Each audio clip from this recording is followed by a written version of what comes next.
Hello everyone, नमस्कार नमस्कार, good morning. स्वागत है आप सभी का एक बार फिर से आपके यूट्यूब चैनल अड्डा 24/7 पे। और आज हम लोग डिस्कस करेंगे 28/5 की most important news. So start करते हैं with the motivational code. Code काफी प्यारा लिखा है।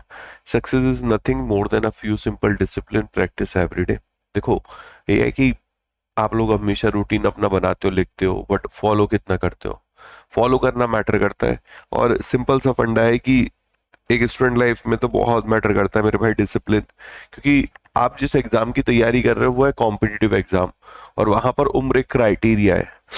आप ओवर एज हो जाओगे तो आप एलिजिबल नहीं रहोगे। एक समय के बाद फिर आपको मेरे दोस्त ऑपरेशन ऑप्शंस ढूंढने पड़ते हैं कि हाँ यार, हम चलो इसकी तैयारी अब कर लेते हैं, इसकी जगह इसकी तैयारी कर लेते हैं। तो जरूरी है आप लोगों के लिए अपने को मेरे दोस्त डिसिप्लिन रखना। क्योंकि समय बीतते ना देर नहीं लगती, कब 1 साल 2 साल 3 साल 4 साल निकल जाते पता नहीं चलते।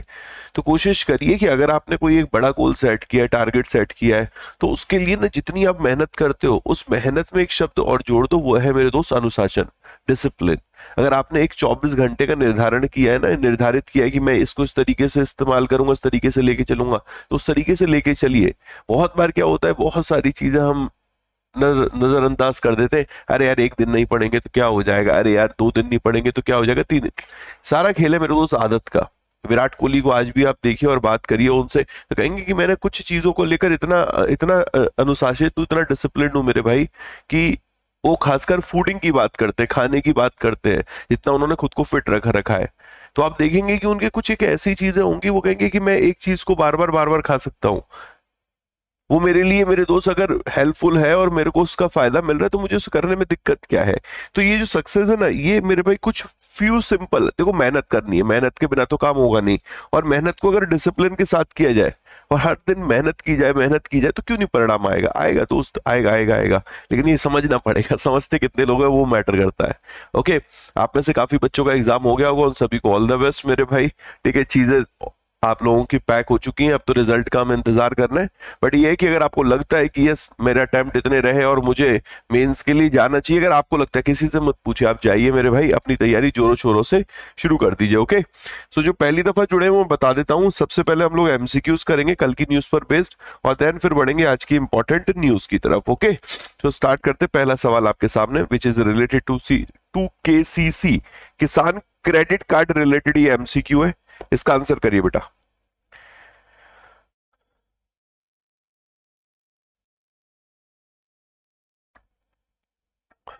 किसान क्रेडिट कार्ड। आज मेरा एग्जाम है, आशीर्वाद दीजिए भाई। ऊपर वाले का साथ है मेरे दोस्त आप लोगों के साथ। ओके, राधे राधे करो, जय श्री राधे करो, माता पिता का आशीर्वाद लेके जाओ, सब बढ़िया होगा।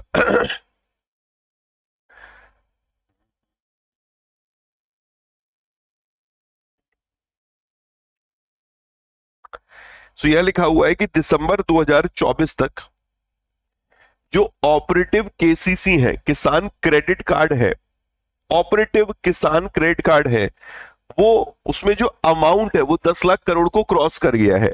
और इसने 7.72 करोड़ फार्मर्स को मेरे दोस्त बेनिफिट किया है। करेक्ट है ये अपना।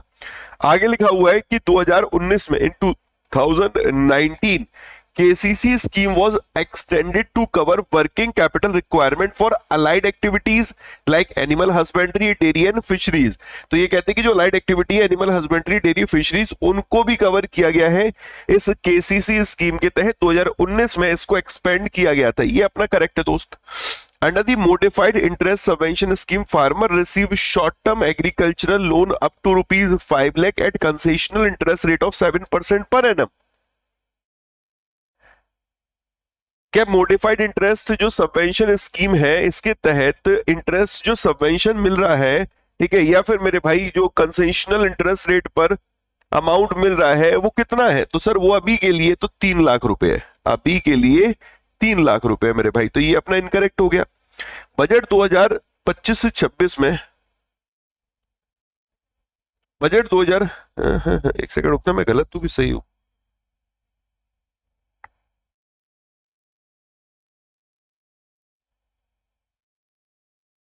नहीं नहीं, ये करेक्ट है भाई, ये वाला करेक्ट है, ये करेक्ट है, करेक्ट है, करेक्ट है, करेक्ट है, करेक्ट है, इसलिए करेक्ट है। रीजन क्योंकि इसकी लिमिट बढ़ा दी गई है, बजट में प्रपोज की गई थी 3 लाख से 5 लाख रुपए कर दी गई है। ठीक है, मॉडिफाइड जो इंटरेस्ट सबवेंशन स्कीम है उसमें जो लोन लिमिट है एज पर फाइनेंस मिनिस्टर बजट स्पीच मेरे भाई, उसमें 3 लाख से 5 लाख कर दी गई, तो ये अपना करेक्ट है। बजट 2025 से 26 में फाइनेंस मिनिस्टर ने अनाउंस किया increase the loan limit under the MISS from 3 lakh to 6 lakh, नहीं 3 लाख से 5 लाख, तो ये अपना इनकरेक्ट हो जाएगा दोस्त। ठीक है, तो ये अपना इनकरेक्ट हो जाएगा। यहां से राइट आंसर जो बनेगा 1 2 3, okay, first second and third. ठीक है, फर्स्ट सेकंड एंड थर्ड मेरे दोस्त। नेक्स्ट अगला सवाल देखिएगा, who has been appointed chairman of Ratan Tata endowment foundation section 8 entity, okay, इस RTEF के हेड कौन बने, RTEF के?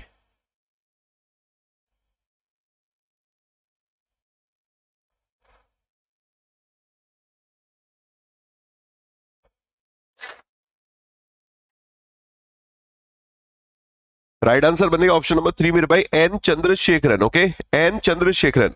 अब देखो कुछ एक अपॉइंटमेंट है जिन पे हम लोग चर्चा कर लेते हैं। ठीक है, जैसे कि शक्तिकांत दास साहब, ये सेकंड प्रिंसिपल सेक्रेटरी बन गए, ओवरऑल 14th प्रिंसिपल सेक्रेटरी है मेरे भाई, ओवरऑल ये 14th प्रिंसिपल सेक्रेटरी है। इनके अलावा और कौन प्रिंसिपल सेक्रेटरी के तौर पे काम कर रहा है मोदी जी के, वो है PK Mishra. Okay, PK Mishra. Shaktikanta Das साहब फॉर्मर RBI गवर्नर है। इनके बाद जो बने वो है संजय मल्होत्रा। ओके, संजय मल्होत्रा। संजय मल्होत्रा 26 नंबर के RBI के गवर्नर है, 26 मेरे भाई। एक नीति आयोग, इसके जो CEO अपॉइंट किए गए, CEO, इनका नाम है BBR Subramanyam. Okay, BBR Subramanyam. इनका जो टेन्योर है वो 1 साल के लिए एक्सटेंड कर दिया गया है। ओके, जो इनका tenure as a NITI Aayog CEO वो 1 साल के लिए एक्सटेंड किया गया। जो नीति आयोग है ये फॉर्म हुआ था आपका 2015 को, पहले प्लानिंग कमीशन होता था। इसका जो हेडक्वार्टर है वो आपका न्यू दिल्ली में है, और जो इसके वाइस चेयरपर्सन है, VC है मेरे भाई, वाइस चेयरपर्सन, वो है सुमन बैरी। ओके, सुमन बैरी। क्लियर है भाई? आई होप इतना क्लियर होगा। एक नाम है राजीव सिंह रघुवंशी। ओके, राजीव सिंह रघुवंशी, इनको DCGI का, DCGI है directorate general, sorry DCGI is a drug controller general of India. Okay, इनको drug controller general of India के तौर पे अपॉइंट किया गया, drug controller general of India. 1 साल का इनका टेन्योर एक्सटेंड कर दिया गया। ओके, 1 साल का इनका कार्यकाल बढ़ा दिया गया है। एक और याद रखना, Kotak Mahindra prime. Okay, Kotak Mahindra prime, इसके जो MD एंड CEO है, इनका नाम क्या है? शाहरुख तोड़ीवाला। ओके, शाहरुख तोड़ीवाला, शाहरुख तोड़ीवाला। ठीक है, अभी 2 नाम और याद रख सकते हो आप लोग, जिनको LIC के MD के तौर पे FSIB ने रिकमेंड किया था। ओके, FSIB के द्वारा रिकमेंडेशन दिया गया था, फाइनेंशियल सर्विसेज इंस्टीट्यूशन ब्यूरो के द्वारा मेरे भाई।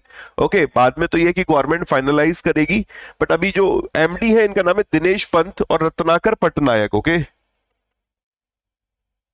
दिनेश पंत और रत्नाकर पटनायक, रत्नाकर पटनायक। एक नाम और याद रख सकते हो, चीफ इकोनॉमिक एडवाइजर, इनका भी टर्म एक्सटेंड कर दिया गया है मार्च 2027 तक के लिए। इनका नाम क्या है? V Anant Nageswaran. Okay, V Anant Nageswaran. Okay, next मेरे भाई, which private lender has launch quick KPL। Okay, quick KPL, quick KPL है fully digital personal loan platform for new customer. New customer के लिए अभी किसने ये लॉन्च किया है?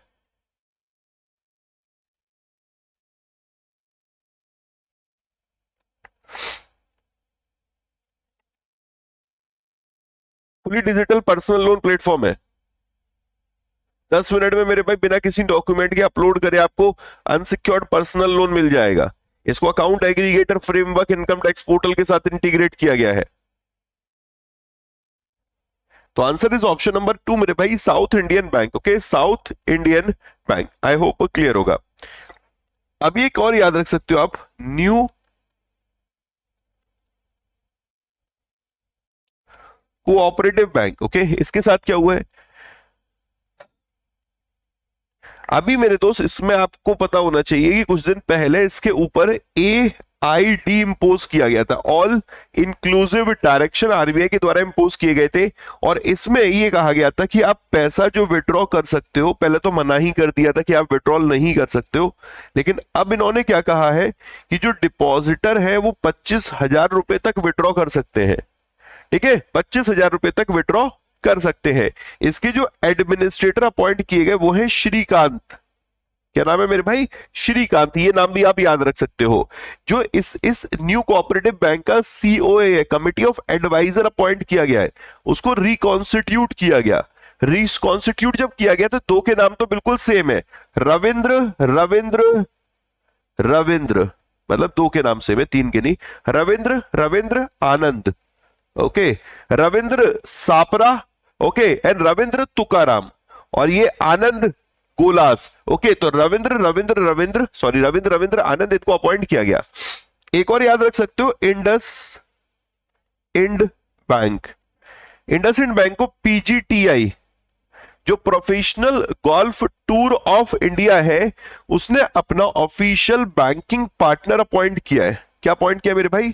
Official banking partner. IndusInd bank ने PGTI, इंडसइंड बैंक PGTI का ऑफिशियल बैंकिंग पार्टनर बन गया है। नाइस न्यूज मेरे भाई, ये वाली। ठीक है, एक ये एग्जाम का पार्ट बननी ही है, कोई नहीं रोक सकता दोस्त इसको, ये समझ लीजिए, आना ही आना है दोस्त।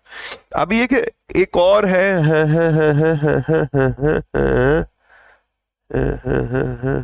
Karnataka bank. Okay, Karnataka bank ने अभी दो इनिशिएटिव लिए, एक तो स्त्री करके वीमेन सेविंग अकाउंट लॉन्च किया है। ओके, वीमेन सेविंग अकाउंट, और साथ ही साथ एक one family banking program launch किया है। One family banking program. Okay, one family banking program है। इसमें क्या होगा, ये इसमें जितने भी फैमिली मेंबर्स हैं उनको एक आईडी के तहत, वन आईडी, एक आईडी के तहत लिंक किया जाएगा। ओके, इसके अलावा बैंक ऑफ महाराष्ट्र भी न्यूज में रहा था। बैंक ऑफ महाराष्ट्र है, इसको अभी अप्रूवल मिल गई है। किस चीज की अप्रूवल मिल गई है? IFSC बैंकिंग यूनिट ओपन करने की, यानी IBU यूनिट ओपन करने की। ओके, ये बैंक ऑफ महाराष्ट्र की पहली इंटरनेशनल ब्रांच होगी जो कि ऑफशोर बैंकिंग ऑपरेशन कंडक्ट करेगा। इसको याद रख लेना मेरे भाई। ठीक है, next, how many new branches has Muthoot finance received approval from RBI to open? तो मुथूट फाइनेंस को कितनी अभी ब्रांचेस ओपन करने के लिए RBI से अप्रूवल मिली है? So right answer is option number 3 मेरे भाई, 115 ब्रांचेस। ओके, 115 ब्रांचेस, ये तो सिंपल है। अब एक और याद रख सकते हो, AU स्मॉल फाइनेंस बैंक है। AU स्मॉल फाइनेंस बैंक ने यूनिवर्सल बैंक लाइसेंस के लिए अप्लाई किया है, ये तो सबको पता ही है। लेकिन अभी RBI की एक अप्रूवल मिल गई है। अप्रूवल में क्या है कि जो जूलिया है, जूलिया इन्वेस्टमेंट है। ओके, जूलिया इन्वेस्टमेंट है। ठीक है, ये जूलिया इन्वेस्टमेंट की एक यूनिट, टैमसेक यूनिट, टैमसेक यूनिट, इसको एक अप्रूवल मिल गई है। क्या अप्रूवल मिली है कि अभी जो आपका स्टेक है AU स्मॉल फाइनेंस बैंक में जूलिया, वो है 1.37%। ओके, अभी इसी स्टेक को बढ़ाने की बात की गई है, वो है 7%। RBI ने अपनी अप्रूवल दे दी है कि आप 7% तक अपनी हिस्सेदारी इसमें बढ़ा सकते हो। ओके, एक बैंक और याद रख सकते हैं, इसका नाम है export import bank, EXIM bank. ये जो एग्जिम बैंक है, ये वियतनाम को पैसे दे रहा है। कितने पैसे वियतनाम को दे रहा है? 300 मिलियन US$ की ये लाइन ऑफ क्रेडिट दे रहा है। किस चीज के लिए दे रहा है? ये कह रहा है कि भाई वियतनाम, आप एक काम करो, आप ना जो बोर्ड्स है वो खरीद लो, या जो गश्ती के लिए जो शिप्स की जरूरत होती है, पेट्रोल वेसल्स जो होते हैं, ओके, उनको आप खरीद लो। तो पेट्रोल वेसल्स के लिए, बोट्स के लिए 300 million US dollar export import bank Vietnam को दे रहा है। ओके, अभी एक और याद रख सकते हैं, एक्सिस बैंक ने भी एक इनिशिएटिव लिया है। क्या इनिशिएटिव लिया है? वो बोल रहे हैं कि ऐसे व्यक्ति जिनका हमारे बैंक में खाता नहीं है, भाई कस्टमर को कह रहे हैं कि मतलब non Axis account, no sorry, खाता नहीं, जो व्यक्ति है जिनका नॉन एक्सिस अकाउंट है, भाई मेरा एक्सिस में भी अकाउंट है, मेरा किसी दूसरे बैंक में भी अकाउंट है, तो दूसरे बैंक में अकाउंट है तो मैं एक्सिस बैंक के लिए नॉन एक्सिस अकाउंट वाला हो गया कि नहीं हो गया? अगर मैं अपने नॉन एक्सिस अकाउंट से एफडी ओपन करना चाहता हूं बाय यूपीआई, तो क्या मैं कर सकता हूं? कर सकते हो। एक्सिस बैंक ने ये अलाउ कर दिया है भाई, एक्सिस बैंक ने ये अलाउ कर दिया। इसको सुपर इंपॉर्टेंट मार्क कर लेना मेरे दोस्त, ये एग्जाम का पार्ट बनना ही है, कोई नहीं रोक सकता है इसको मेरे भाई बनने से एग्जाम का पार्ट। ओके, तो फर्स्ट प्राइवेट बैंक जिसने कि ये अकाउंट एग्रीगेटर इकोसिस्टम में इसका इस्तेमाल किया है तो वो एक्सिस बैंक है। ओके, आप अब जो एग्जिस्टिंग टू बैंक कस्टमर होंगे उनको पैसा इधर उधर ट्रांसफर करने की जरूरत नहीं होगी, आप सिंपल नॉन एक्सिस अकाउंट से भी अपनी एफडी ओपन कर सकते हो बाय यूपीआई। Okay done. और भी एक था यार दोस्त, आईडीएफसी फर्स्ट बैंक न्यूज में रहा था। आईडीएफसी फर्स्ट बैंक, इसने जो अमिताभ बच्चन साहब है उनका जो एआई अवतार है, ओके, एआई अवतार, इसको एक्सपेंड किया है। ठीक है, आईडीएफसी फर्स्ट बैंक ने यहां पर इकॉन्ज के साथ मिलकर, किसके साथ मिलकर मेरे भाई? इकॉन्ज, इकॉन्ज के साथ मिलकर अमिताभ बच्चन साहब का जो एआई अवतार है वो 5 और शहरों में लॉन्च किया है। ओके, एक और है कर्नाटक विकास ग्रामीण बैंक। ओके, ये जो एससी और जो एसटी जो स्टूडेंट्स हैं और उनमें भी जो पढ़ने वाले बच्चे हैं, एससी एसटी मेरिटोरियस स्टूडेंट है, मेधावी छात्र हैं, उनको ये 5,000 रुपए पर क्लास दिया करेंगे एजुकेशनल सपोर्ट के लिए। 8वीं 9वीं 10वीं क्लास के बच्चों को ये सपोर्ट करने जा रहे हैं। ओके, एक और याद रख सकते हैं, state bank of India, state bank of India का Q3 का जो रिजल्ट आया है, Q3 में जो प्रॉफिट रहा, नेट प्रॉफिट रहा है, वो नेट प्रॉफिट था 16,891 करोड़। ओके, 16,891 करोड़ रुपए, 84.32% की वृद्धि देखने को मिली थी। 84.32% की वृद्धि देखने को मिली थी मेरे भाई। ओके, अच्छा, even AU small finance bank ने भी यहां पर यूनिवर्सल बैंक लाइसेंस के लिए अप्लाई किया है। ऐसे ही उज्जीवन स्मॉल फाइनेंस बैंक भी है, उसने भी यूनिवर्सल बैंक लाइसेंस के लिए अप्लाई कर रखा है। आई होप गाइस इतना क्लियर होगा। मजा आ रहा है रिवीजन में दोस्त? जो काफी दिनों के बाद जुड़े होंगे अब उनको लग रहा होगा अरे भाई ये तो आनंद की पूर्ति हो रही है, सारी चीजें तो सारी जितनी हमने स्किप कर दी थी सब रिवाइज हो रही है।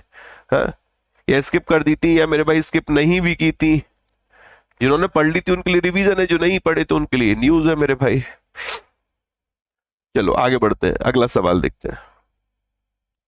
स्टेट गवर्नमेंट कौन सी जिसने पंजाबी को कंपलसरी कर दिया है?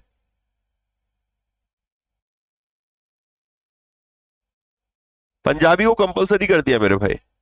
पंजाब गवर्नमेंट है जिसने कि पंजाबी को कंपलसरी कर दिया है सभी स्कूल में, चाहे कोई भी बोर्ड से मान्यता प्राप्त हो मेरे भाई। ओके, पीएससीबी, सीबीएसई, कोई भी हो, यहां पर पंजाब बोर्ड हो, सीबीएसई बोर्ड हो, सभी में ये अप्लाई होने जा रहा है। ओके, नाइस न्यूज मेरे दोस्त, नाइस न्यूज। और क्या याद रख सकते हो यहां से? और 4-5 स्टेट है उनको उठा सकते हो, समझ रहे हो? एक जैसे स्टेट बहुत इंपॉर्टेंट न्यूज के साथ बैठा हुआ है, ये है केरला। ठीक है, मुझे लगता है किसी ना किसी एग्जाम में ये वाला क्वेश्चन बन ही जाएगा। क्या क्वेश्चन है कि केरल देश का पहला स्टेट है, फर्स्ट स्टेट है, first state to collect and dispose expired drug.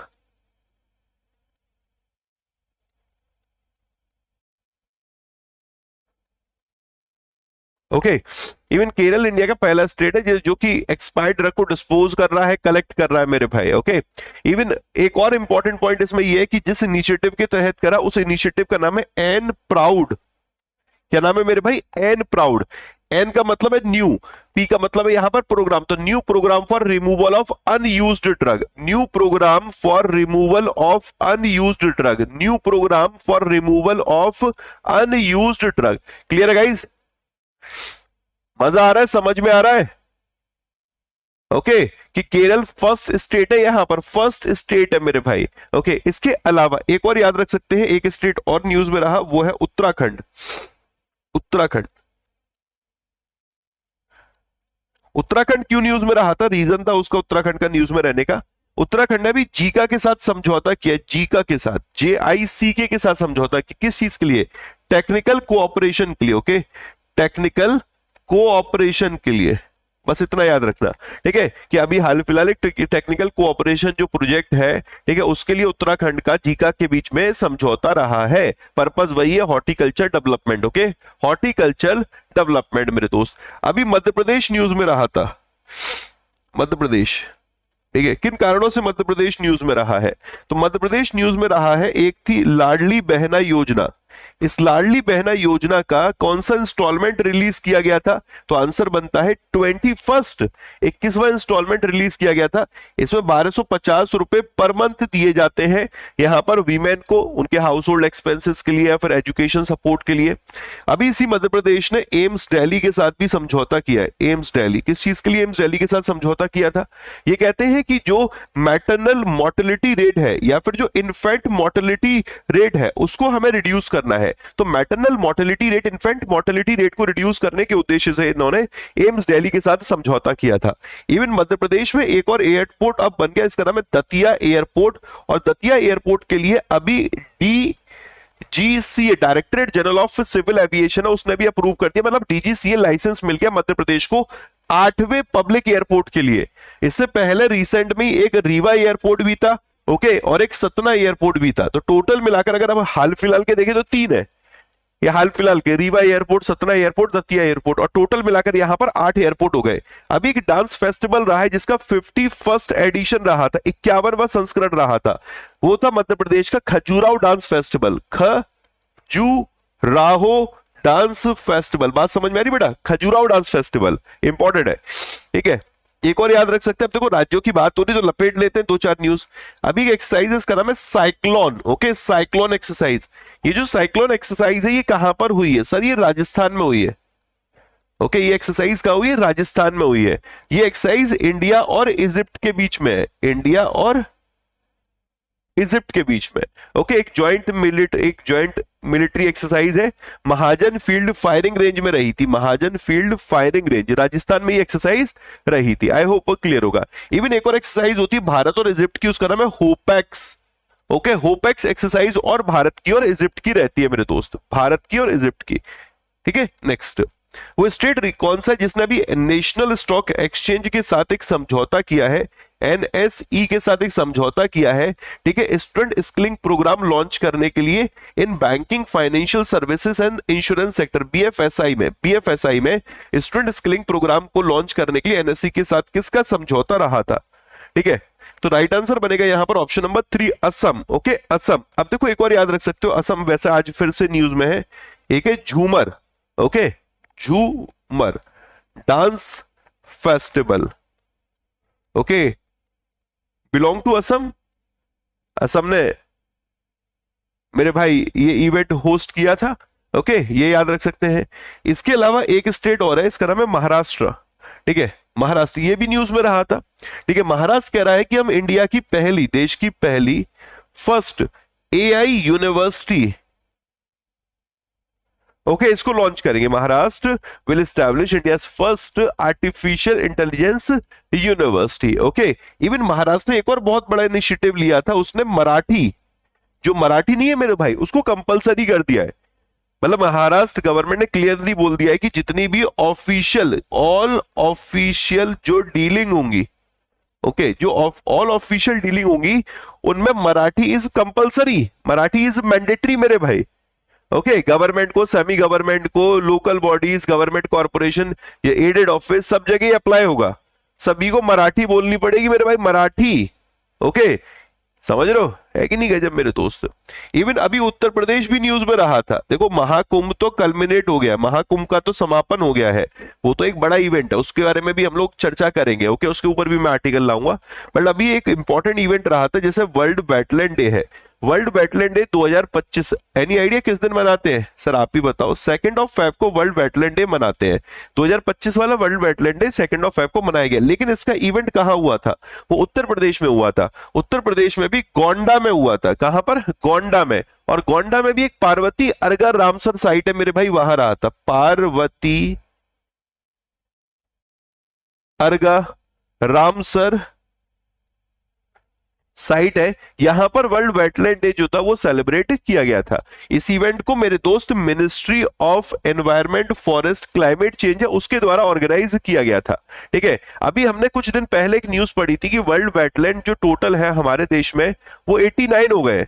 Okay 89 world wetland हो गए। अब 89 में जो 4 नए ऐड हुए हैं, किसी को आइडिया कहां पर ऐड हुए भाई? किसी को आइडिया बेटा?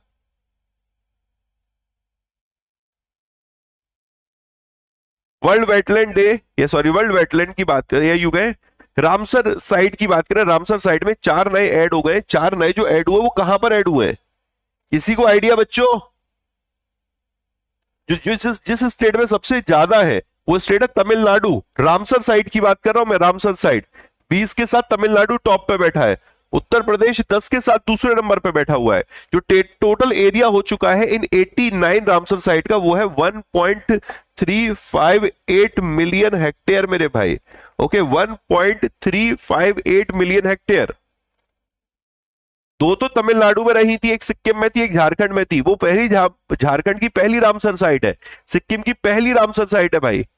चलो झारखंड की मैं लिख दे रहा हूं, सबसे टफ वाली मैं लिख दे रहा हूं मेरे भाई, उदवा लेक। ये सबसे टफ है, इसको पढ़ने में मेरे दोस्त मेरे को सदियों लग जाए। उदवा लेक ठीक है, first Ramsar site for Jharkhand. अब बाकी के तुम 2 बता सकते हो? बाकी के 2 तमिलनाडु के और बाकी का एक सिक्किम का। ठीक है, ये अपने होमवर्क में लिख लेना। अगला, वो ऑर्गेनाइजेशन कौन सी जिसने पेटीएम के साथ समझौता किया है स्टार्टअप्स को सपोर्ट करने के लिए?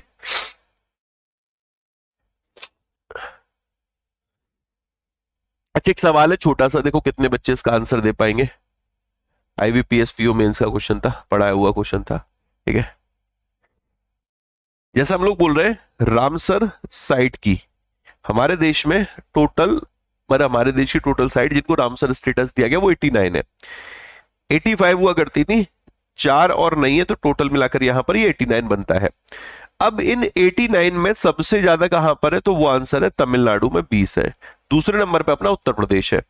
लेकिन एग्जामिनर ने ये सवाल नहीं पूछा, एग्जामिनर ने सवाल पूछा कि ये बताइए, ये तो रामसर साइट है। ओके, मैं बात करूंगा सिर्फ वेटलैंड की।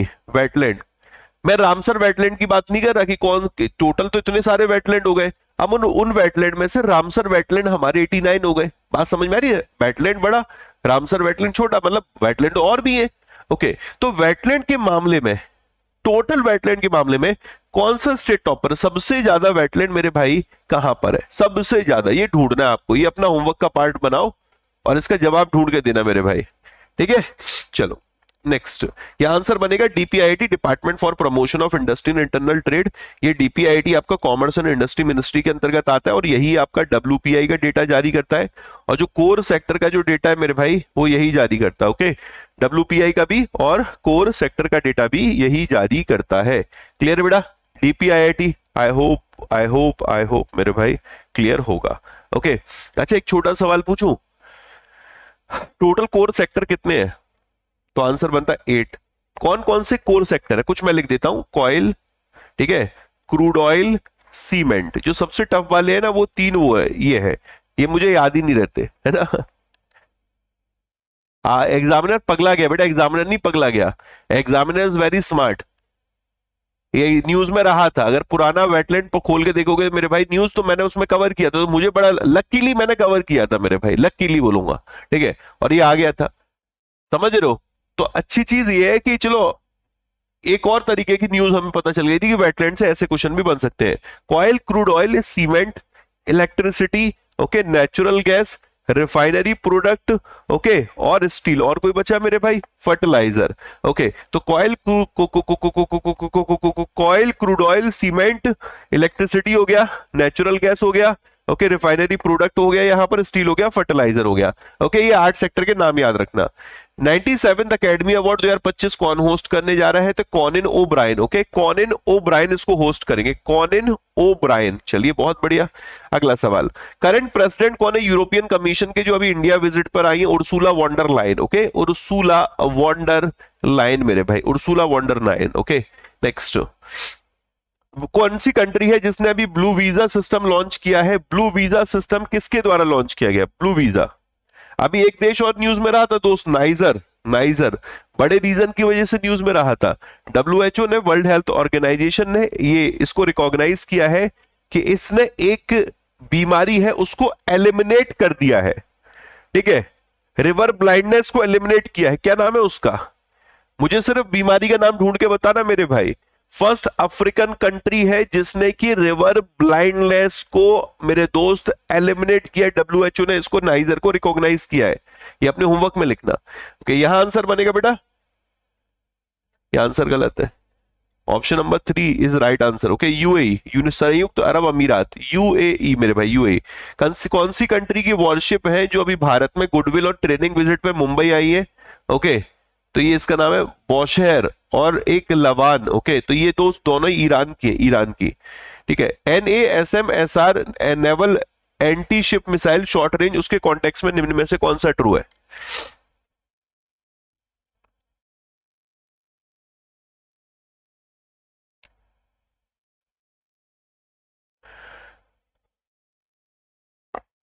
तो डीआरडीओ और इंडियन नेवी ने भी सक्सेसफुली परीक्षण किया है इसका, Odisha integrated test range Chandipur से इसका परीक्षण किया गया था।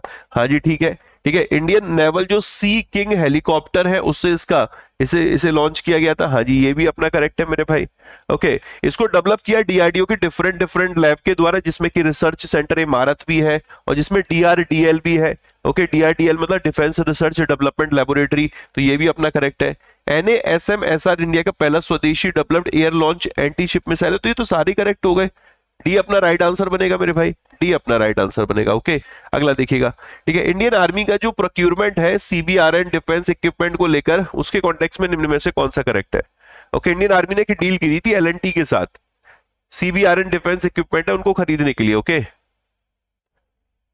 Chemical, biological, radiological. ओके, तो इंडियन आर्मी ने ये जो कॉन्ट्रैक्ट किया है LNT के साथ, टोटल अमाउंट है 80.43 करोड़ का मेरे भाई, तो ये तो अपना करेक्ट है। ओके, एंड इंडियन आर्मी ने जो कॉन्ट्रैक्ट किया है 223 ACADA के लिए किया है, automatic chemical agent detection and alarm system, automatic chemical agent detection and alarm system, तो ये भी अपना करेक्ट है। जो ACADA was designed and developed by DRDO defence research development establishment, तो ये जो डिफेंस रिसर्च डेवलपमेंट एस्टैब्लिशमेंट है ग्वालियर, इसके द्वारा इसको डिजाइन और डेवलप किया गया, ये भी अपना करेक्ट है। इंडियन आर्मी का ये जो CBRN ट्रेनिंग एस्टैब्लिशमेंट है, ये DRDO भवन नई दिल्ली यहां पर लोकेटेड है। DRDO भवन नई दिल्ली नहीं मेरे भाई, ये आपका पुणे में लोकेटेड है, पुणे में, तो ये अपना इनकरेक्ट हो जाएगा। तो राइट आंसर क्या बनेगा दोस्त? राइट आंसर बनेगा 1, 2 और 3, 1, 2 और 3 मेरे दोस्त। अगला सवाल देखिएगा, आखिरी सवाल, फिर आज की न्यूज पे आते हैं। इंटरनेशनल ओलंपिक कमेटी का रिकॉग्निशन मिला है वर्ल्ड बॉक्सिंग को, और उस कॉन्टेक्स्ट में कौन सा करेक्ट है? कौन सा करेक्ट है? तो पहला लिखा है IOC ने अभी अब प्रोविजनल रिकॉग्निशन दे दिया वर्ल्ड बॉक्सिंग को। ओके, और ओलंपिक होने वाले आपके 2028 में लॉस एंजल्स में, USA होस्ट करने जा रहा है, करेक्ट है। वर्ल्ड बॉक्सिंग 2023 में फॉर्म हुआ था, नाउ इसके 78 मेंबर्स हैं 5 कॉन्टिनेंट में मेरे भाई, ये भी अपना करेक्ट है। जो हेडक्वार्टर वर्ल्ड बॉक्सिंग का, ये आपका लॉजेन स्विट्जरलैंड है, मेरे को नहीं आइडिया भाई, क्या इसका हेडक्वार्टर लॉजेन स्विट्जरलैंड है? Any idea? देखते कितने लोग पहले तो करेक्ट आंसर देंगे।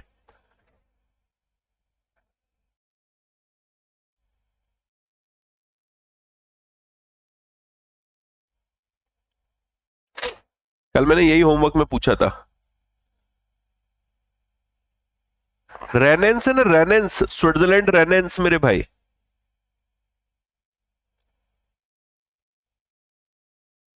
REN, Renens. Okay, Renens Switzerland headquarter है। ओके, अब देखो, और दूसरा Boris van der was from the Netherland is the current president of World Boxing, ये भी अपना करेक्ट है। तो मेरे हिसाब से तो यहाँ पर ये करेक्ट है, 1, 2, 4 मेरे भाई, 1, 2 और 4, सी अपना राइट आंसर बनेगा। ठीक है, सी अपना राइट आंसर बनेगा मेरे भाई। चलो, आई होप मजा आया होगा। अच्छा, आउट ऑफ 14 आपका स्कोर क्या रहा है, जरा बताएंगे? आउट ऑफ 14 आपका स्कोर क्या है? कल हम लोगों ने जितनी न्यूज कवर की थी उन पर बेस्ड MCQs कर लिए। कल कोशिश करेंगे अपॉइंटमेंट वगैरह का रिवीजन नहीं करेंगे, कल हम लोग करेंगे मेरे दोस्त कोई और सेक्शन का रिवीजन, चाहे वो RBI हो, चाहे वो नेशनल हो, चाहे वो इंटरनेशनल हो। अपॉइंटमेंट तो मुझे लगता है फरवरी के ऑलमोस्ट सारे याद हो गए होंगे। ओके, कल हम लोग कोई दूसरा सेक्शन पकड़ेंगे। आज एक और अपॉइंटमेंट आया, गवर्नमेंट ने यहाँ पर तुहिन पांडे साहब को सेबी का नया चेयरमैन बना दिया। सबको पता था माधवीपुरी बुच जी जो है, जो कि फर्स्ट वीमेन चेयरपर्सन सेबी की वो जाने वाली हैं, और उनकी जगह पे यहाँ पर गवर्नमेंट ने जो फाइनेंस और जो रेवेन्यू सेक्रेटरी हैं तुहिन कांत पांडे साहब, इनको न्यू चेयरमैन बना दिया सेबी का security exchange board of India का। ओके, ये रिप्लेस कर रहे हैं माधवीपुरी बुच को, जिनका टेन्योर 3 साल का कंप्लीट हो गया है 28 फरवरी को। तो जरा गौर फरमाइए इस न्यूज पे।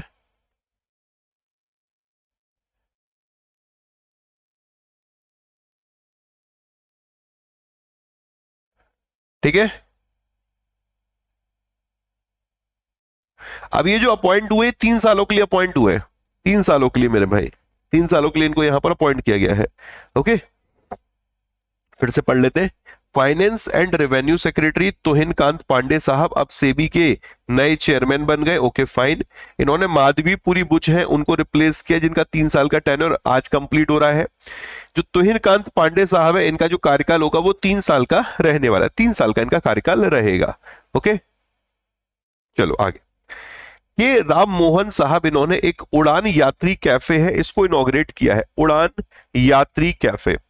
वैसे तो मेरे लिए उड़ान यात्री भी इंपॉर्टेंट है न्यूज, ठीक है। उड़ान यात्री मतलब सिंपल शब्दों में उड़ान भी इंपॉर्टेंट है, उड़ान यात्री कैफे भी इंपॉर्टेंट है। अब उड़ान यात्री कैफे है क्या, वो समझने की जरूरत है। सरकार को एक बात बोली जा रही थी कि जब भी कभी भी कोई भी व्यक्ति जाता है एयरपोर्ट पे, तो वो कोई भी सामान खरीदता है, खाने पीने का भी नॉर्मल खरीदता है, तो बड़ा महंगा होता है, ये रियलिटी है। आप नॉर्मल डोसा भी खाने जाओगे ना, तो वहां के रेट बहुत हैवी है। पानी की बोतल भी खरीदोगे वो भी रेट हाई फाई है। अब सरकार कह रही है कि हम ओड़े देश का आम नागरिक एक योजना लेकर आए। उस योजना में क्या है कि एक आम नागरिक भी हवाई जहाज का सफर कर ले, और वही आम नागरिक जब एयरपोर्ट जाता है तो वहां पर हाई फाई रेट होते हैं। तो इन्होंने कहा कि एक काम करते हैं, उनके लिए एक उड़ान यात्री कैफे हम लोग बना देते, 10 रुपए की चाय, 20 रुपए का सामान, इस तरीके से मेरे दोस्त चीजें मिलेंगी, स्नैक्स मिलेंगे, टी मिलेंगी वहां पर। तो ये जो उड़ान यात्री कैफे की शुरुआत हुई थी कोलकाता से, अगर आपको याद हो नेताजी सुभाष चंद्र बोस एयरपोर्ट से हुई थी। अगर एग्जामिनर पूछता है कि पहला एयरपोर्ट कौन सा था, तो नेताजी सुभाष चंद्र बोस एयरपोर्ट मेरे भाई कोलकाता। अब यहां पर उड़ान यात्री कैफे की शुरुआत करती है चेन्नई एयरपोर्ट से। नाइस न्यूज, पढ़िएगा मेरे भाई, एक सेकंड।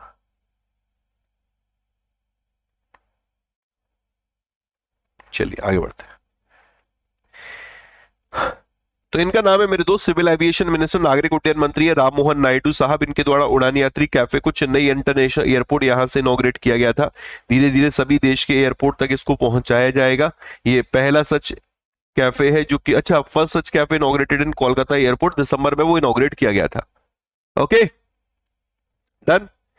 फेडरल बैंक ने एक एनआरआई बैंकिंग प्रोग्राम लॉन्च किसका नाम है, प्रॉस्पेरा, प्रॉस्पेरा।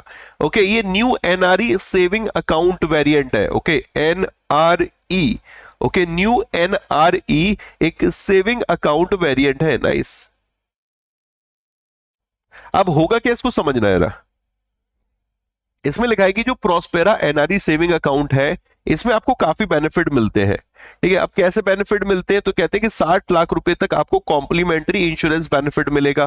ठीक है, कॉम्प्लीमेंट्री एयरपोर्ट लॉन्च एक्सेस मिलेगी, स्पेशल रिवॉर्ड्स मिलेंगे अगर आप डेबिट कार्ड से पैसा खर्च करते हो। ठीक है, तो सिंपल सी बात है, लुभाने का है ये बड़े बड़े लोगों के लिए, जो एनआरआई है उनके लिए यहां पर इन्होंने एनआरई एक सेविंग अकाउंट वेरिएंट लॉन्च किया, प्रॉस्पेरा। बस आप कोशिश ये करो कि इस प्रोडक्ट का नाम याद रख लो। ओके, और ये याद रख लो इसका पर्पस क्या है। इस मतलब पर्पस भी नहीं याद रखो तो एटलीस्ट ये याद रखो कि इसका नेचर क्या है, किसके लिए इस अकाउंट को ये लेकर आए हैं। ओके, फेडरल बैंक का एग्जाम में हेडक्वार्टर पूछा गया था, और ऑप्शन में मेरे भाई कहीं पर भी कोची नहीं लिखा हुआ था। सर ये फर्स्ट है तो सुभाष चंद्र बोस सेकंड है क्या? अरे नेहा यादव जी, क्या कर रही हो बहन जी? फर्स्ट सच कैफे इनॉग्रेटेड इस प्रकार का पहला कोलकाता में था। अब ये उड़ान यात्री कैफे इनॉग्रेट किया गया है। ओके, ये पहला कोलकाता नहीं था, मतलब ये पहला नहीं है, कोलकाता पहला था बेटा। ठीक है, अब आते हैं जरा मुद्दे की बात पर। फेडरल बैंक, इसकी स्थापना हुई थी 1931 में, 1931 में। ओके, इसका हेडक्वार्टर है अलुवा में। ऑप्शन में आपको अलुवा दिया था, अलुवा कोची केरल। ओके, अलुवा कोची केरल। जो इसके फाउंडर है उनका नाम है केपी हॉर्मिस। केपी हॉर्मेस इसके मेरे दोस्त फाउंडर है। ओके, एमडी एंड सीईओ का नाम क्या है? KBS Manian. Okay, KBS Manian. Okay, याद रहेगा बेटा। Federal Bank, Indian private sector bank, headquarter Aluva Kochi. Okay, और इसके जो हेड हो गए वो हो गए MD and CEO KVS Manian. अगला देखिएगा, बैंक ऑफ बड़ौदा ने अभी सीबीडीसी बेस्ड एक लॉयल्टी कैशबैक प्रोग्राम लॉन्च किया मर्चेंट के लिए। अब सीबीडीसी क्या है? Central bank digital currency. Okay, जो आज आपके पास पैसा है उसी का डिजिटल रूप है। जो आज आपके पास पैसा है मेरे भाई उसी का ये डिजिटल रूप है, सेंट्रल बैंक डिजिटल करेंसी। आज आपके पास 10 रुपए है, 20 रुपए है, 50 रुपए है, 100 रुपए, 200 रुपए, उसी का एक डिजिटल रूप। अब ये है कि डिजिटल रूप का मतलब है आपको वो पैसा वॉलेट में रखना होगा, आप उसको नॉर्मल ट्रांजेक्शन जैसे नॉर्मल करते हैं वैसे ही कर सकते हैं, वो भी लीगल टेंडर है। अब सेंट्रल बैंक डिजिटल करेंसी के भी दो रूप है, एक है रिटेल और एक है मेरे भाई होलसेल। ओके, ऐसा लिख दे रहा हूं, ई रिटेल। ओके, या रिटेल, और एक हो गया मेरे भाई होलसेल। ओके, यहां से क्वेश्चंस बन चुके, भर भर के क्वेश्चंस यहां से बन चुके हैं। अब ये जो सेंट्रल बैंक डिजिटल करेंसी है इसका होमवर्क है आपके लिए कि रिटेल कब लॉन्च किया गया था और होलसेल कब लॉन्च किया गया था, इतना तो बता पाओगे? ठीक है, कौन सा पहले आया था? तो होलसेल हो सकता है ये नवंबर में लॉन्च किया गया, नवंबर 2022 में पायलट बेसिस पे लॉन्च किया गया हो, ये आपका दिसंबर 2022 में पायलट बेसिस पे लॉन्च किया गया। मुझे याद नहीं है, आप ढूंढ के मुझे बताना, क्या पता ये करेक्ट हो, क्या पता ये इनकरेक्ट भी हो। मुद्दे की बात पर आते हैं। अब बैंक ऑफ बड़ौदा कह रहा है मर्चेंट को, मर्चेंट मतलब हो गए दुकानदार, आप दुकान पे जाते हो सामान वगैरह खरीदते हो, उनकी बात हो रही है। तो ये जो मर्चेंट है, दुकानदार है, इनके लिए बोल रहे हैं कि हमने आपके लिए सीबीडीसी बेस्ड एक लॉयल्टी कैशबैक प्रोग्राम लॉन्च किया है। ओके, क्या होगा इसको समझ लेते हैं। तो बैंक ऑफ बड़ौदा ने पायलट बेसिस पे लॉयल्टी कैशबैक प्रोग्राम लॉन्च किया है मर्चेंट के लिए।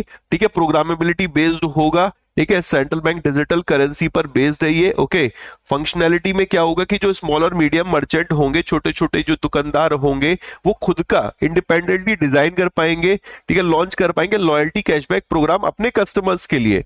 कस्टमर्स के लिए समझ रहे हो कि कस्टमर आ रहे हैं, जैसे आप मेरे दोस्त लॉयल स्टूडेंट हो मेरे। ओके, अब आप मेरे पास सुबह आते हो करंट अफेयर्स पढ़ने के लिए, तो मैंने देखा कि एक बच्चा ऐसा है जिसकी 100% अटेंडेंस रहती है, तो मैंने उसको मेरे दोस्त पर्सनल गाड़ी भेजी उसके यहाँ पर। ठीक है, उसको बुलाया, ठीक है, उसके साथ लंच भी किया, उसके साथ डिनर भी किया, उसके साथ मेरे दोस्त कम से कम 3-4 दिन बिताए, और उसके साथ जाना कि उसकी समस्याएं क्या है। मतलब ऐसा बच्चा जो लॉयल है बिल्कुल, समझो, जो 100% दोस्त प्रेजेंट रहता है, चाहे धूप हो, चाहे मेरे दोस्त सर्दी हो, चाहे कैसा भी मौसम हो, वो बच्चा सुबह 7 बजे करंट अफेयर्स में आता ही आता है, उसको नोटिफिकेशन का इंतजार नहीं रहता, वो आता ही आता है मेरे भाई, वो लॉयल है। समझ रहे हो?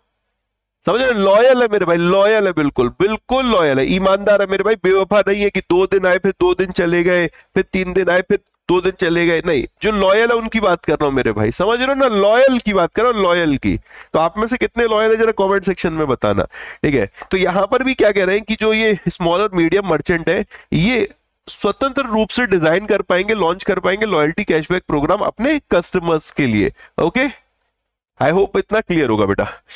अच्छा, बैंक ऑफ बड़ौदा की बात करें, बैंक ऑफ बड़ौदा के जो ब्रांड एम्बेसडर है उनका नाम है सचिन तेंदुलकर साहब। ठीक है, काफी आपको एडवर्टाइजमेंट वगैरह में वो दिखते होंगे। ठीक है, अपने दिल पे हाथ रख के कसम खाओ कि मेरे भाई तुम अब सुबह डेली आया करोगे। ठीक है, सुबह डेली आया करोगे। लॉयल्टी अपनी मेरे दोस्त तुम्हें 1 तारीख से बिल्कुल सिद्ध करनी है। देखते हो तुम, नहीं तो मैं मेरे दोस्त यहीं पे गाना बजाया करूंगा, बेवफा बेवफा बेवफा निकले हो तुम। समझ रहे हो मेरा भाई? नहीं तो 1 तारीख से अपनी लॉयल्टी सिद्ध करनी है तुम्हें, ये मौका बार बार नहीं मिलेगा। बैंक ऑफ बड़ौदा एक पब्लिक सेक्टर बैंक है, यानी कि सरकारी बैंक है मेरे भाई। ओके, एक पब्लिक सेक्टर बैंक है, और इस बैंक की स्थापना हुई थी 1908 में, 1908 में। ओके, इसके जो फाउंडर हैं उनका नाम है सयाजी राव गायकवाड़ III। ओके, ये इसके फाउंडर रहे थे। मुद्दे की बात पर आते हैं, इसका हेडक्वार्टर मेरे दोस्त गुजरात में है। गुजरात में भी कहां पर? वडोदरा में इसका हेडक्वार्टर है, वडोदरा में इसका हेडक्वार्टर, गुजरात के वडोदरा में इसका मुख्यालय है। अभी वर्तमान में इसकी जो चेयरमैन है वो MR कुमार है। ओके, ओके, MR कुमार मेरे दोस्त, एम आर कुमार इसके चेयरमैन है, और जो देवदत्त चंद साहब है वो एमडी एंड सीईओ है। एमडी एंड सीईओ ये है मेरे भाई। Okay, Devdutt Chand MD and CEO, M R Kumar यहां पर चेयरमैन हो गए। क्लियर है, M R Kumar chairman, Devdutt Chand MD and CEO. एक बड़ा इंटरेस्टिंग है, इसमें दो बैंक का मर्जर हुआ था, एक है विजय बैंक का और एक देना बैंक का। देना बैंक विजय बैंक। ओके, विजय बैंक देना बैंक, इन दो का मर्जर हुआ था। इसी को आइडिया बेटा कब से इफेक्टिव हुआ था ये? क्या ये 1 अप्रैल 2017 से इफेक्टिव हुआ था, 2019 से इफेक्टिव हुआ था? मुझे आइडिया नहीं है, अगर आप बता पाओ कब से ये इफेक्टिव हुआ था। एग्जामिनर ने डेट पूछी थी भाई, ये 1 अप्रैल 2019 से इफेक्टिव हुआ था। ओके, लागू हुआ था विजय बैंक देना बैंक का merger. Next, ADB Asian development bank, उसने 200 मिलियन यूएस डॉलर का लोन दिया है अर्बन सर्विसेज को एक्सपेंड करने के लिए। नाइस न्यूज मेरे दोस्त। Okay, ADB related news, world bank related news हमारे लिए सुपर डुपर इंपॉर्टेंट बनती है। तो यहां पर जो एडीबी है ये कह रहा है कि कोलकाता में हमें क्या करना है, जो शहरी सुविधाएं हैं उनको बेहतर बनाना है। सीवरेज ड्रेनेज जो इंफ्रास्ट्रक्चर है, ओके, उसको बेहतर करना है। जल निकासी का जो इंफ्रास्ट्रक्चर है, जो सीवरेज का इंफ्रास्ट्रक्चर है, उसे बेहतर करना है। लोगों की वहां पर जीवन को हमें बढ़िया करना है। उस उद्देश्य से एडीबी ने 200 मिलियन यूएस डॉलर का यहां पर लोन अप्रूव कर दिया है। अब एडीबी की बात करते हैं, एशियन डेवलपमेंट बैंक की, तो ये 19 दिसंबर 1966 को तो बना था, 1966 को। इसका हेडक्वार्टर आपका metro Manila, metro Manila, Mandaluyong, Mandaluyong, तो मंडालुयोंग मेट्रो मनीला फिलीपींस इसका हेडक्वार्टर है मेरे भाई। ओके, फिलीपींस इसका हेडक्वार्टर है। कुल मिलाकर 69 कंट्रीज की मेंबर है, जिसमें Israel, Israel is a 69th member. Okay, अभी जो इसके हेड है उनका नाम है मसातो कांडा, मसातो कांडा। ओके, मसातो कांडा, जो मसातो कांडा है ये 11वें नंबर के इसके अध्यक्ष है, ये जापान से आते हैं। और इन्होंने किनको रिप्लेस किया, किसी को आइडिया? मसत्सुगु असकावा, मसत्सुगु असकावा, मसत्सुगु असकावा। ओके, मसत्सुगु असकावा की जगह मसातो कांडा, कांडा मेरे भाई 11वें नंबर के एडीबी के अध्यक्ष बने, और ये जापान से आते हैं। Japan Japan Japan. ओके, अगला, नेशनल साइंस डे हर साल 28 फरवरी को मनाया जाता है, यानी आज मेरे भाई मेरे दोस्त, आज नेशनल साइंस डे यानी राष्ट्रीय विज्ञान दिवस है। डॉक्टर सीवी रमन साहब की बात करते, सर सीवी रमन साहब की बात करें तो जो उन्होंने रमन इफेक्ट की खोज की थी 1928 में, उसी एनिवर्सरी को सेलिब्रेट करने के लिए हर साल नेशनल साइंस डे मनाया जाता है। इनको नोबेल प्राइज दिया गया था फिजिक्स में 1930 में, और फर्स्ट इंडियन थे जिनको साइंस में नोबेल प्राइज मिला था। सुपर डुपर न्यूज मेरे दोस्त, super duper news. First celebrate किया गया था 1987 में ये। ओके, 1987 में, ये भी याद रखेंगे। और इसके अलावा इसकी थीम थोड़ी बड़ी है, बट कोई नहीं, याद कर लेंगे। Empowering Indian youth for global leadership in science and innovation for विकसित भारत। ओके, समझ में आ रहा है?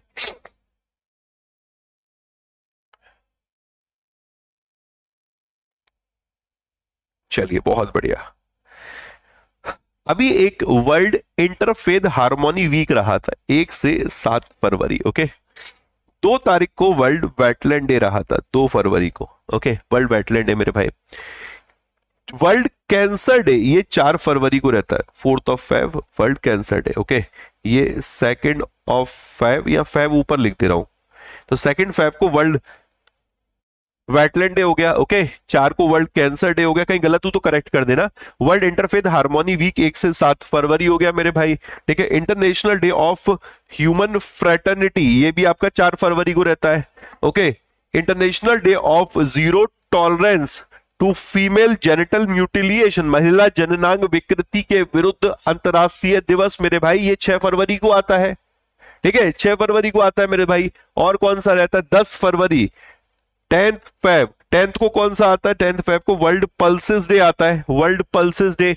International day of Arabian leopard, okay, international day of Arabian leopard ये भी 10 को आता है। अगर मैं करेक्ट हूं तो नेशनल डिवॉर्मिंग डे भी मेरे भाई 10 को ही आता है। ओके, 11 तारीख को आता है international day of women and girls in science. Okay, international day of women and girls in science 11 को रहता है दोस्त। फिर 13 को एक डे आता है वर्ल्ड रेडियो डे, ओके, विश्व रेडियो दिवस, आई होप क्लियर होगा दोस्त, ठीक है। फिर 17 को आता है ग्लोबल टूरिज्म रेजिलियंस डे, फिर 20 को आता है world day of social justice, okay. 21 को आता है international day of mother language, ये सब याद होने चाहिए, international day of mother language, 21 को वर्ल्ड सोशल डे या world day of social justice, 20 को मेरे भाई ग्लोबल टूरिज्म रेजिलियंस डे, 17 फरवरी को 13 फरवरी को world radio day, international day of women and girls in science, 11 को वर्ल्ड पल्सेस डे, 10 को, ये सारे डे ऑब्जर्व, और भी है, ठीक है, और भी है, ये नए नहीं है, मतलब यही नहीं है, और भी है। एक फेस्टिवल रहा था शिमोलू फेस्टिवल, ओके, शिमोलू फेस्टिवल, और ये नागाओं जो है उसने होस्ट किया था ये शिमोलू फेस्टिवल। असल में एक फूल है जिसका नाम है बॉम्बेक्स सीबा, क्या नाम है बेटा, बॉम्बेक्स सीबा, ओके, और उसी की ब्लूमिंग को यहां पर सेलिब्रेट किया जाता है। एक सेकेंड,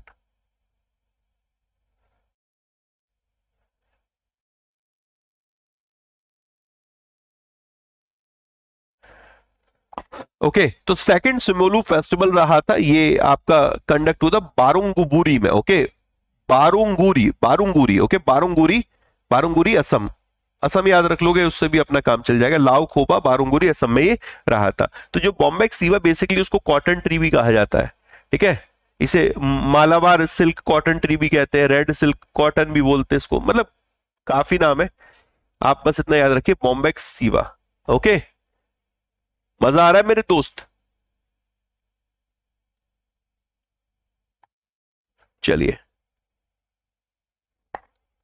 अफगानिस्तान में देखो, अब आपको कि सर क्या पगला गए हो क्या सर, सुबह सुबह है पगला गए हो सर, हाँ, आप इस न्यूज को पढ़ के सोच सकते हो कि भाई तुम्हारा पगला गया है, सोचो क्यों मैं इसको लेकर आया हूँ, सोचो, दिमाग लगाओ।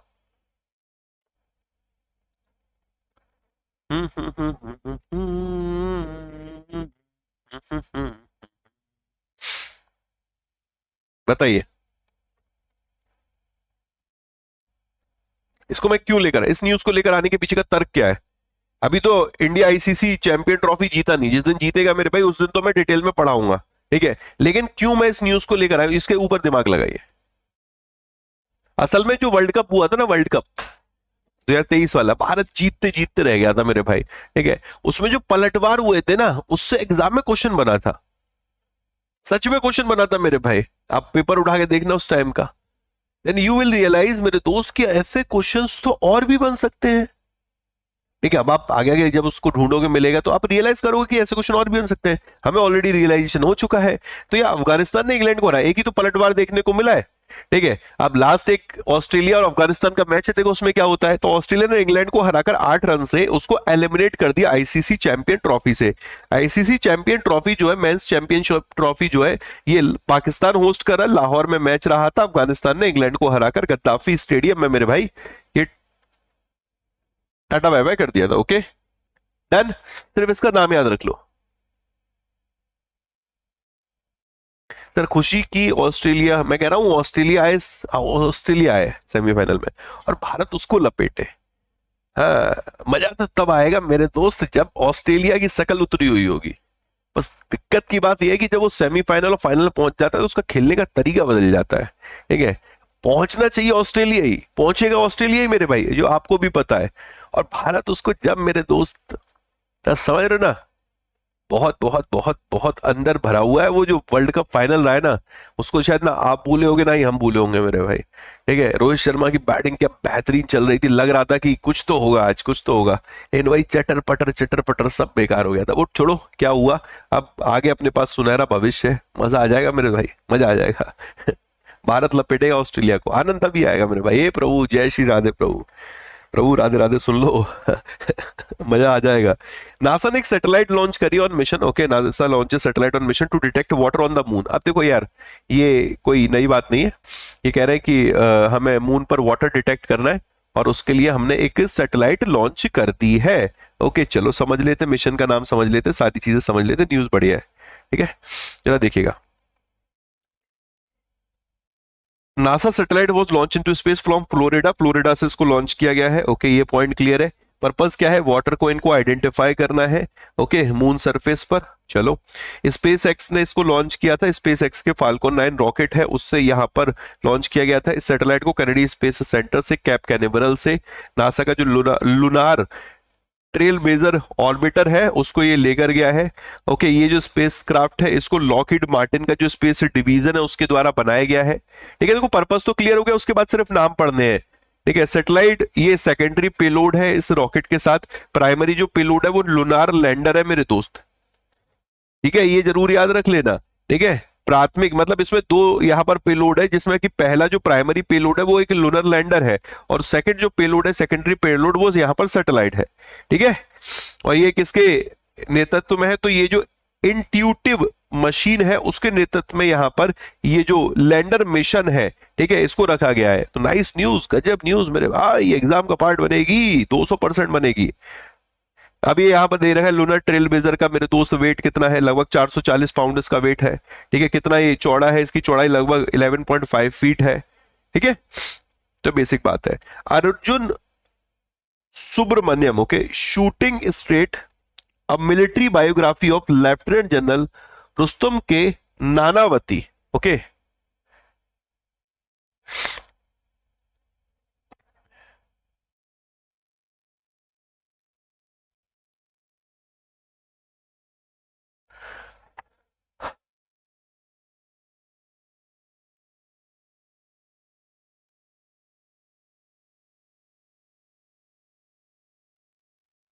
एक सेकेंड रुकिएगा बस। ओके, तो नाम याद रखिए, बायोग्राफी का नाम याद रखिए दोस्त। Okay, Arjun Subramaniam, shooting status का नाम हो गया, एक मिलिट्री बायोग्राफी है लेफ्टिनेंट जनरल रुस्तम नानावती की, रुस्तम नानावती मेरे भाई। अगला news, veteran Hollywood actor Hackman का निधन हो गया। ये और इनकी धर्मपत्नी जो है एक साथ उनका देहांत हो गया मेरे भाई, डेड पाए गए थे ये घर में। ओके, अब इनका नाम याद रख सकते हो, ऑस्कर विजेता इसलिए इंपॉर्टेंट बनेगा, gene Hackman. Okay, gene Hackman, Oscar winning Hollywood actor, इनको 2 ऑस्कर मिले हैं। कौन कौन सी मूवी के लिए इनको जाना जाता है वो तो आप देख सकते हैं। हैकमैन का जो रोल रहा था द फ्रेंच कनेक्शन में, अनफॉरगिवन में, सुपरमैन में, उसके लिए इनको जाना जाता है। इनको 2 ऑस्कर अवार्ड भी मिले हैं, 2 ऑस्कर अवार्ड मेरे भाई। ठीक है, सोवियत चेस जायंट बोरिस स्पार्क्सी का निधन हो गया। अब आप अरे काय का थैंक यू भाई, अभी खत्म थोड़ी हुआ है, बुक एंड ऑथर आते क्या खत्म हो जाता है सेशन। अरे अभी रुक जाओ भाई। ठीक है, बोरिस स्पार्क्सी, स्पार्क्सी, ओके, ये नाम याद रखेंगे। ठीक है, बोरिस स्पार्क्सी, स्पार्क्सी तो सोवियत चेस ग्रैंड मास्टर है। क्यों हम लोग इनको पढ़ रहे हैं, एक चीज तो वो है कि ऑब्वियसली है, उसके साथ साथ ये इसलिए फेमस थे, ठीक है, इन्होंने हराया था यूएस प्लेयर बॉबी को। ठीक है, at the height of cold war, उनके बीच में जब कोल्ड वॉर चलता था उस टाइम पर यहाँ पर बॉबी को हराया था, इसलिए ये न्यूज में, क्योंकि वो एक फेमस प्लेयर थे। अब किसी फेमस प्लेयर को, सचिन को कोई आउट करे, विराट को कोई आउट करे, ऑब्वियसली मेरे दोस्त कहीं ना कहीं उनको जाना जाता है। ठीक है, रशियन चेस फेडरेशन ने अनाउंस किया है 10th वर्ल्ड चैंपियन बोरिस स्पार्क्सी का 88 वर्ष की उम्र में निधन हो गया। सिंपल है। अमेजोन ने अभी ऑकलेट करके अपना पहला क्वांटम कंप्यूटिंग चिप लॉन्च किया है, क्वांटम कंप्यूटिंग चिप। ओके, तो अमेजोन वेब सर्विसेज ने एक ऑकलेट करके अपना पहला क्वांटम कंप्यूटिंग चिप लॉन्च किया। स्पेशली जो ये क्वांटम एरर होते हैं ना, उनको रिड्यूस करने के लिए इसको डिजाइन किया गया है। ठीक है, तो नाम जरूर याद रख लेना। अब ये माइक्रोसॉफ्ट कुछ म्यूज लॉन्च कर रहा है, मैग्नेट लॉन्च कर रहा है, ठीक है, अलग अलग प्रोडक्ट लॉन्च कर रहा है, तो इनके नाम बड़े इंपॉर्टेंट है, नाम ही पूछेगा दोस्त। तो ये रहा ओवरऑल सेशन, आई होप आपको बढ़िया लगा होगा दोस्त।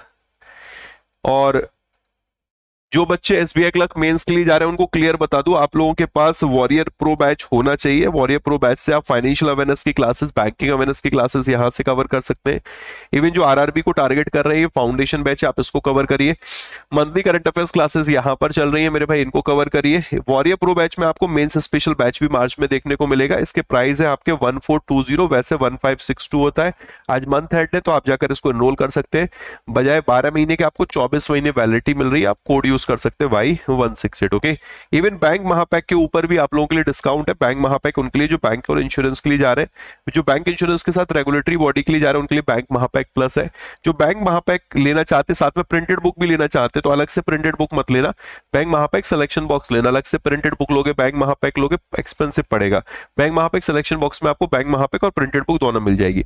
सिंपल है, जिसको सिर्फ क्लासेस चाहिए, टेस्ट सीरीज चाहिए, ई बुक चाहिए, मॉक चाहिए, अपार्ट फ्रॉम प्रिंटेड बुक, सब कुछ आपको बैंक महापैक में मिलेगा। ये 12 महीने का आपको 2499 का मिल जाएगा, जाकर आप इसे एनरोल कर सकते हैं। सेम कोड Y168 आप यूज कर सकते हैं मेरे भाई। किसी भी तरीके का डाउट हो आप यहाँ पर मैसेज भी कर सकते हैं, कॉल भी कर सकते हैं। ओके, बाकी जो टेस्ट सीरीज है, टेस्ट सीरीज देखो जो एसबीआई क्लर्क को टारगेट कर रहे हो ना, हाँ पेपर देके बैठे हो, टेस्ट गुरु लेना कर अटेम्प्ट करना शुरू कर दो। यहाँ पर आपको एसबीआई क्लर्क मेंस के टेस्ट मिल रहे हैं, ओके, एसबीआई पीओ मेंस के टेस्ट मिल रहे हैं, यहाँ पर आपको आरबीआई गवर्नमेंट स्कीम के टेस्ट मिल रहे हैं, यहाँ पर आपको मेरे भाई स्टेटमेंट बेस्ड करंट अफेयर्स के टेस्ट मिल रहे हैं। डेडिकेटेड जनरल अवेयरनेस को लेकर टेस्ट सीरीज है ये। कोड सेम है बेटा Y168, ये आपको 199 का पड़ेगा। ओके, चलिए बाय बाय, टेक केयर।